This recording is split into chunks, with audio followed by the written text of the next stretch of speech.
சின்னத்தக்கை கிராமத்தில் குளத்தில் மழைநீருடன் கழிவுநீர் கலப்பதால் துர்நாற்றம் உபரிநீர் கால்வாயிலேயே தேங்கி நிற்பதால் நோய் தொற்று ஏற்படும் அபாயம். ராணிப்பேட்டை மாவட்டம் விளாம்பாக்கம் முதல்நிலை பேரூராட்சிக்குட்பட்ட சின்னத்தக்கை கிராமத்தில் கலைஞர் நகர்ப்புற மேம்பாடு 2024-5 திட்டத்தின் கீழ் சுமார் 35 லட்சம் மதிப்பீட்டில் குளம் புனரமைப்பு பணிகள் மேற்கொள்ளப்பட்டது. இந்த பணிகள் குறித்து அங்குள்ள பொதுமக்கள் குறித்து தெரிவித்த போது குளத்தை சுற்றிலும் உட்புறத்திலும் வெளிப்புறத்திலும் பாதுகாப்பு வேலி அமைத்திருக்க வேண்டும். வெளிப்புறம் மட்டும் வேலி அமைத்துள்ளதால் சிறுபிள்ளைகள் விளையாடும் பொழுது குளத்தில் தவறி விழும் அபாய நிலை உள்ளது. மேலும் குடியிருப்பு பகுதிகளில் அமைக்கப்பட்டிருக்கும் கழிவுநீர் கால்வாய்களில் தரையை சரியாக போடாமல் ஆங்காங்கே மேடு பள்ளமாக போடப்பட்டிருப்பதால் பெரும்பாலும் கழிவுநீர் கால்வாய்களிலேயே தேங்கி நிற்கிறது. மேலும் கழிவுநீர் நேரடியாக குளத்தில் கலந்து மாசு ஏற்படுகிறது. மழைக்காலங்களில் மழைநீரும் அதே கால்வாயில் சென்று குளத்தில் கலக்கின்றன.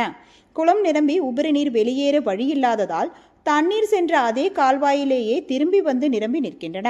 கழிவு நீரும் மழை நீரும் கலந்து நிற்பதால் குடியிருப்பு பகுதியில் துர்நாற்றம் வீசுகின்றது. கொசுக்கள் உற்பத்தி அதிகமாகி இரவு நேரங்களில் தூங்க முடியாமல் பரிதவித்து வருகின்றனர். நோய் தொற்று ஏற்படும் அபாய நிலை ஏற்பட்டுள்ளது.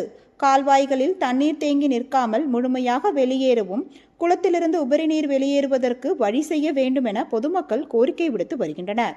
விளாம்பாக்கம் முதல்நிலை பேரூராட்சி நிர்வாகம் நடவடிக்கை எடுக்குமா என அப்பகுதி மக்கள் எதிர்பார்ப்பில் உள்ளனர். ராணிப்பேட்டை மாவட்டம் விளாம்பாக்கம் பேரூராட்சி சின்னத்தக்கை கிராமம். இந்த சீக்கிரம் ஒரு 150 கிராமம் இருக்குது. இந்த காவா தண்ணி எல்லா வீட்டு மேலேயே ஃபுல்லாக பரவி போகிறதுனால இந்த தண்ணி கட்டியிருக்காங்க. இது கட்டதுனால தண்ணி போகிறதுக்கு அவுட் பண்ண வெளியே போகிறதுக்கு எந்த வழியும் இல்லை. இந்த தண்ணியினால் இந்த வீட்டை காட்டுங்க.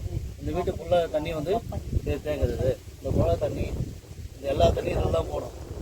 மழை தண்ணி இதில் தான் போகணும். இதுக்கு தக்க நடவடிக்கை எடுக்கணும் தாய்மொழி கேட்டுக்கொள்கிறேன். எங்களுக்கு இந்த குளம் கட்டுறதுனால எங்களுக்கு ரொம்ப